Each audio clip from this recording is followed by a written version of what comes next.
Hello, my audience. I'm going to review all the, let's see, there's one, two.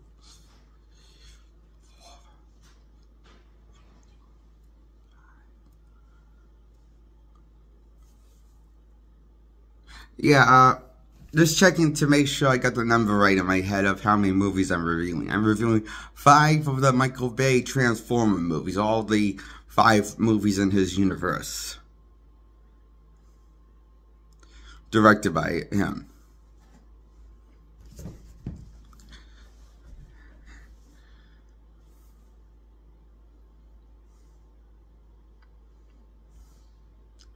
The first one I give a 10 out of 10. The first Transformer movies from 2007, I really give a 10 out of 10. Going to have to give that one a 10 out of 10 because it's definitely the best pace and the best tone. It does the best job at taking the franchise seriously and also is the best tone, I think, for the franchise. And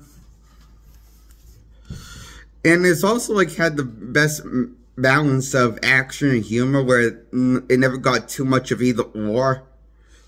And the interaction with the human and Transformers was good. Was the humans interacting with the Transformers and Optimus Prime interacting with the humans and all the other Transformers interacting with the humans. It made you feel, it was pretty, I thought it was pretty well acted, all those things and well put together. Those stuff in the Transformers movie, the first one. And then the first story was very good, I thought. I like how, like, Sam, the character played by Shia LaBeouf, has a small, he basically is a small character. He plays one of the main characters that, just like the #1 character that interacts with the Transformers in live action, and I like how the first one does the best job at making the character likable and not annoying. And the first one. The sequels are another story with him. I'm going to get to that when I finish talking about this movie, what I liked about this, and all the stuff I liked about this movie, the first one. And I like the redesign. I like how the redesign on Optimus Prime and all the other on Optimus Prime especially. I really thought dig his reimagining design for the Bayverse. It's not exactly accurate like his G1 design, but it's in a way it's kind of it's not unrecognizable to the Optimus Prime we knew and loved from G1. Like in terms of the design, it feels like they struck a balance between unique and something similar of Optimus Prime for, like, it looks basically it's a realistic take on Optimus Prime if he, more realistic, take on Optimus Prime is what it looks like. And I digged it, the reimagining Bay design. I thought it was kind of a step backwards and a bit of a mistake for him to change the design for Age of Extinction for Optimus Prime. Not that I hated the design, it's just that I hated how we never saw Optimus Prime transform on screen. Was the reimagining design that they went for Age of Extinction, the 4th installment, and the 5th installment that returns. And the 5th installment called The Last Night.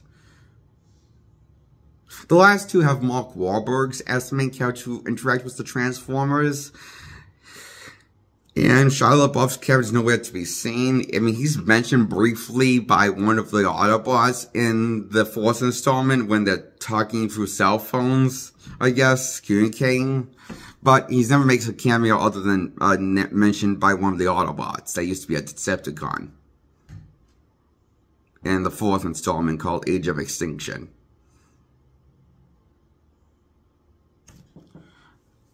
So yeah, I really like all the thing in the first Transformers movie, all the ideas they went with, and the characters and the human characters. None of the human characters, at least in the first Transformers movies, I found annoying.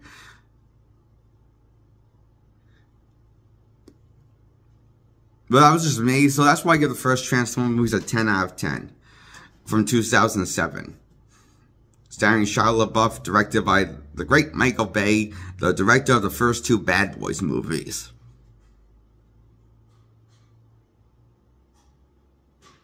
And I really like his Bad Boys movies that he directed. I think that I like this movie more than Bad Boys 2, to be honest with you. His first movie of Transformers. I like it more than Bad Boys 1 and 2 that much. The first two Bad Boys movies. I like the first Transformers movie more than the Bad Boys movies, okay? So yeah, I was very impressed with how well Michael Bay pulled the tone off. I didn't know what I'm not really surprised how well Michael Bay pulled like a miracle and really delivered a good Transformers movie for the first outing. I thought. It was great action, great spectacle action with Transformers transforming and fighting the Decepticons when it gets there. You have to wait for the halfway point because it's doing all this explanation and setup and build up till the Transformers get to Earth. Because it's explained in the opening narration of briefly by Optimus Prime, saying before time began there was this cube called the cube, and basically he explains we Autobots were too late basically to arrive to retrieve this cube, and now they need this guy called Sam Witwicky, who plays by Shia LaBeouf, help to tracking the cube. Because his bloodline of his father, his grandfather had these glasses, that had a map on where the cube was, printed onto his glasses. The map was printed onto his glasses, so they need the grandfather's glasses, so they need Sam to kind of tag along. And Sam ends up tagging along with the Transformers, I really like I gotta admit, also, I like, they made Sam really likable by not making him too much whiny, not really whiny in the first one. I mean, he starts out kind of he's only, yeah, it was kind of annoying how he's kind of, advertised his grandfather's stuff on eBay, so he can get money to impress this, so he can get money, and also get a car, and also so he can get this girl to notice him, played by Megan Fox, and, I thought that was still kind of a funny gag, though. Him advertise his grandfather's stuff on eBay.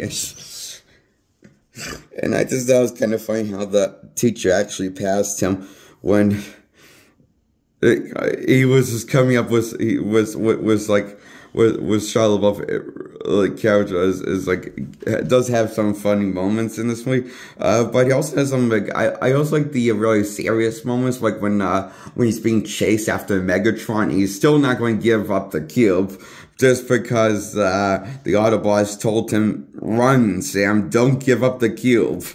So, and, I like how he has, this really good, incredible bond with the Autobots, and this kind of, pretty much very believable, incredible bond with the Autobots, and including Bumblebee himself, which that was in the movie, we found the car that he picked, in the movie, we find the car that, Sam picked out for his first car was also an Autobot. Bumblebee. Bumblebee was the whole movie goes through a big character growth between Bumblebee and Sam, becoming basically the closest best friends. And by the end of the movie, and it's really good stuff. I thought the drama. I thought with Sam and Bumblebee. This kind of reminded me. I kind of reminded me of the Transformers. This first movie kind of reminds me kind of reminded me of the show a bit, this movie. But it felt more like a realistic, tone in terms of static design, was reimagining the Autobots and the Decepticons. And I found out that was Michael Bay's intention. And, that was cool. Like, I really like Michael Bay's reimagining with the Bayverse of the Autobots and the Decepticon. Do I miss the original G1 designs? Yeah, but I can't deny that his Transformers are still fucking creative as hell and very imaginative, you know, with the Decepticons and the battle fight scenes with the Autobots and the Decepticons, and I really like everything about this movie, and it doesn't ever feel like it cuts at the wrong time. Like it doesn't feel like this movie doesn't feel like it ever cuts away from the action at the wrong time like it did with the later installments, with the sequel installments.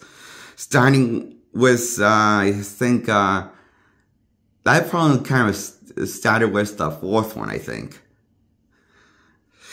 Like, I noticed, like, it was the fourth one, Optimus Prime, he has more screen time, but yet, like, he has more relevance to the plot of the movie. But when the action happens to the, between the Autobots, Optimus Prime fighting the Decepticons, like, it sometimes cuts away at odd moments. Like, cuts to the human moments, doing human things like action, and where you kind of want to still see the, like, a battle play out when I was in the middle of watching a cool action scene.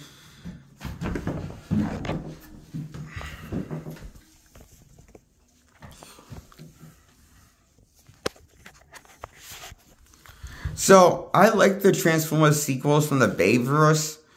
I really like them enough to give them an 8 out of 10, because I feel like, well, one of my problems I had with Revenge of the Fallen is split up Sam and Bumblebee for no reason, just because Sam wants to grow up and go to college and get a shitty life as a normal average Joe, instead of being a hero with the Autobots again. But I don't know why. Because that kind of dream is, he kind of gives up on that dream of growing up and being a regular dude and wants to be more of a hero out of life and being on missions with the Autobots. When he gets to Revenge of the after we finish Revenge of the Fallen, when he gets a new girlfriend in Dark of the Moon, we find out he wants to be a hero. He wants to be a hero doing dangerous missions with the Autobots and doing exploding shit and shit. And Revenge of the Fallen, he went away from all that shit. So it's like kind of like what does this kid want now? I don't know. It's annoying. Fuck. He sucks at what he wants for his motivation of what he wants in life. He doesn't know what he wants, like, probably. Other than to get laid by a lot of, by cute chicks.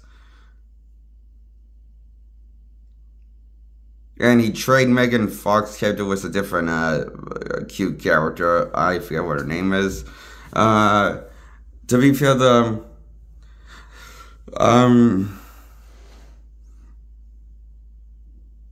I mean, her character's fine, likable enough. I mean, she wasn't as fleshed out as Megan Fox's character, or as likable as Megan Fox's character was in the first two Transformers movie. And,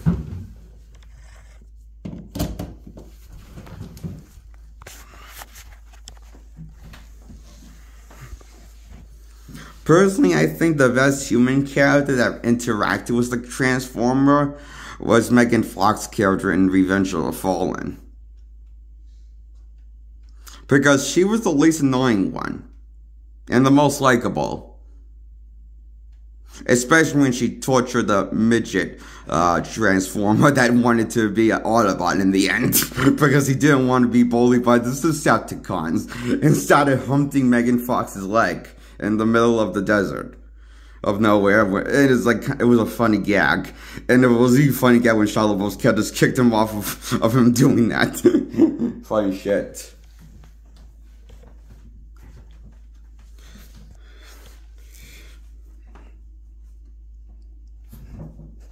You know, I didn't really have a problem with them killing off Optimus Prime this time in Revenge of the Fallen. Actually, because they gave him a great heroic, they gave him a great heroic battle before they killed him off brutally in the Revenge of the Fallen, before raising him back to life in the third act, so he can save the day once again and stop from all shit breaking loose on Earth. And thanks for Sam re-resurrecting him with the power of the Matrix of leadership. Resurrecting Optimus Prime worked with the power of Matrix of leadership. And also, I like this old crappy Autobot. That's a kind of like a retired.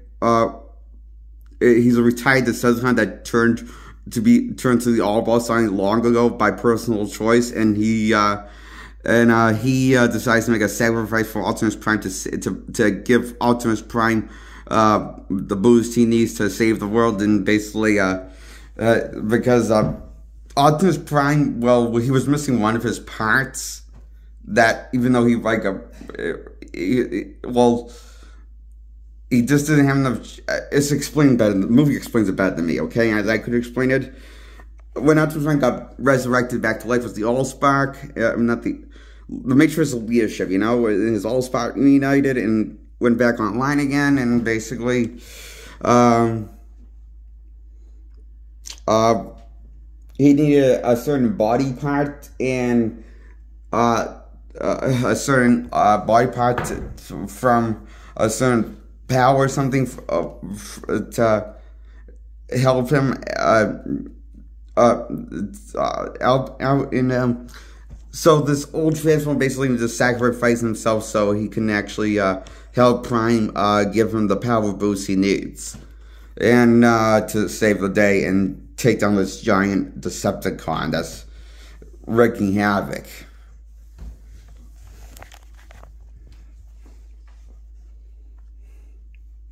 Personally, I think Revenge of the Fallen is probably the best sequel in the Transformers saga.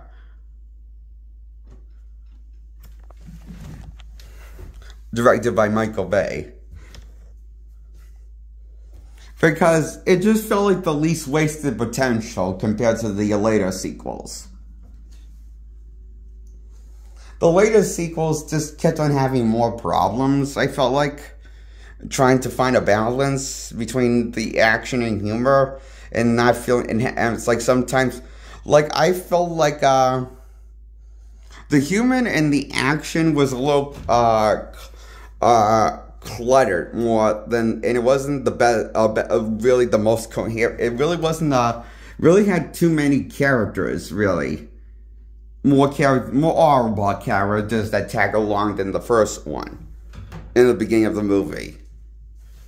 And also more human characters it added, that in the beginning, throughout the movie it added that to tag along in the story of the Revenge of the Fallen.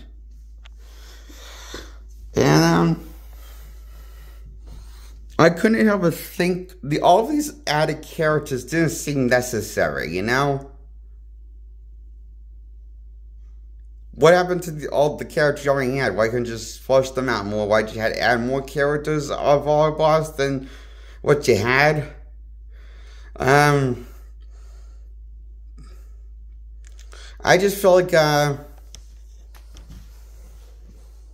I feel like the Transformer movies directed by Michael Bay, like, you know, like, as I noticed, I couldn't help but notice, like, with them adding more Autobots and more Decepticons and more human characters and having all of those be the main focus as each sequel goes on, and more double down on all of that. After a while, I couldn't help but, when I saw the sequels, I couldn't help but notice, I feel like, like with the sequels, they didn't feel like they perfected it. The story, they didn't really feel like they perfected it enough. The sequels enough, you know. I don't think the sequels look terrible. I think they need work. Okay. But other than I did like all of the other ideas, a lot of the designs with the Transformers. I did like all the designs, that the reimagining designs they went with the Transformers for the sequels. for all the designs that work for Decepticons and Transformers, the action and battles, fight scenes, and transforming stuff with the Decepticons, and I like the voice acting, all the Autobots and Decepticons, and I like how I even like how, even though it's not consistent, they perfected Starscream's voice when it came to Dark of the Moon. By the time Dark of the Moon and Revenge of the Fallen came out, even though it's a very different voice than one he started out with in the first one from 2007. Because it sounds more like G1 Starscream than Michael Bay's Starscream.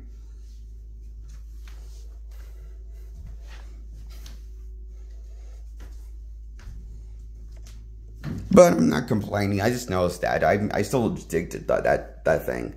That little detail I noticed about the movies.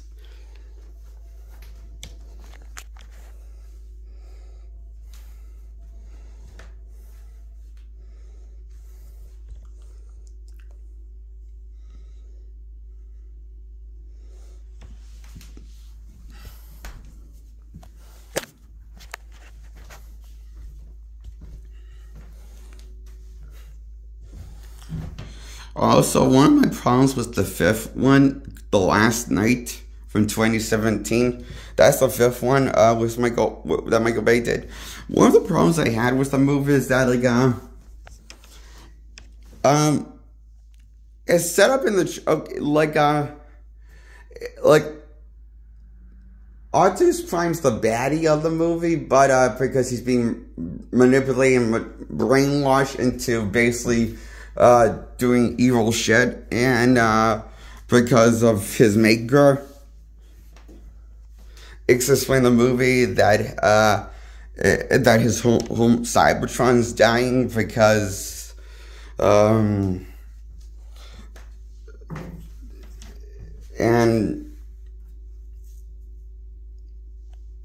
his maker wants him to kill these kill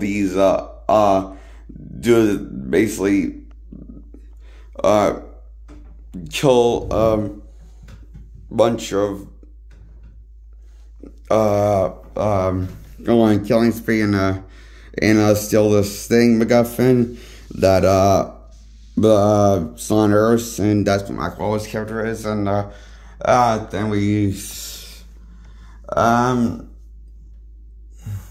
gotta admit, the stuff with Optimus Prime feels kind of rushed. I thought when I gotta admit, the stuff with Optimus Prime felt like it was kind of an afterthought. It felt like because at least with the fifth one, it's like they set him up to be the big baddie in the trailer, and that's where the movie goes into that direction. That's being premise of the movie, and this doesn't really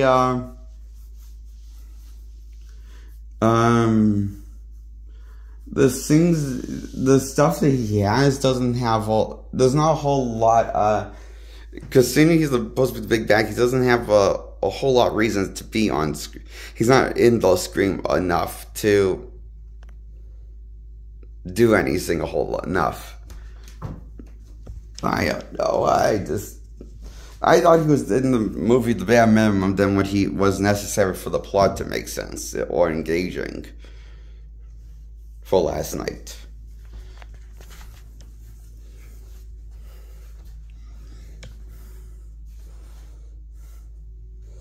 That's why I give the Transformers sequels an 8 out of 10 and the first one a 10 out of 10.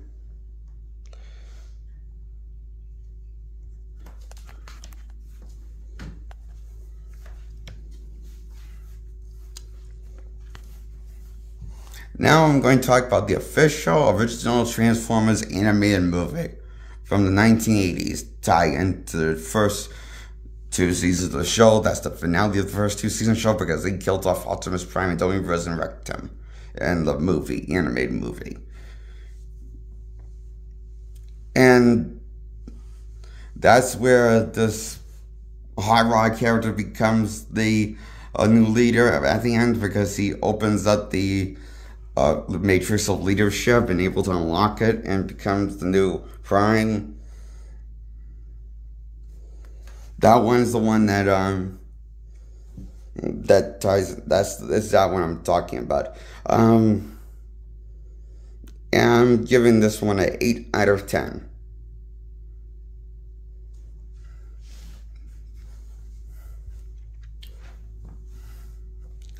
Because it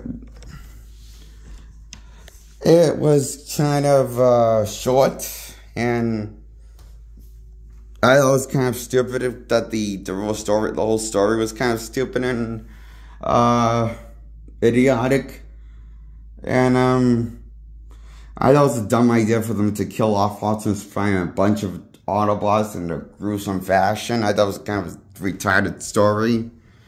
But it wasn't terrible. It was fun with them playing a bunch of original punk rock tracks while Autobots are being killed off by Decepticon brutally. That was fun listening to the punk rock score of the original soundtrack to this movie. Soundtrack to the movie is probably why so many people like this movie was Colin Falling. On the internet, I'm guessing, because I doubt it's the story. Let's be honest, this is the worst Transformers story I've ever heard of, that I've ever seen in a movie form.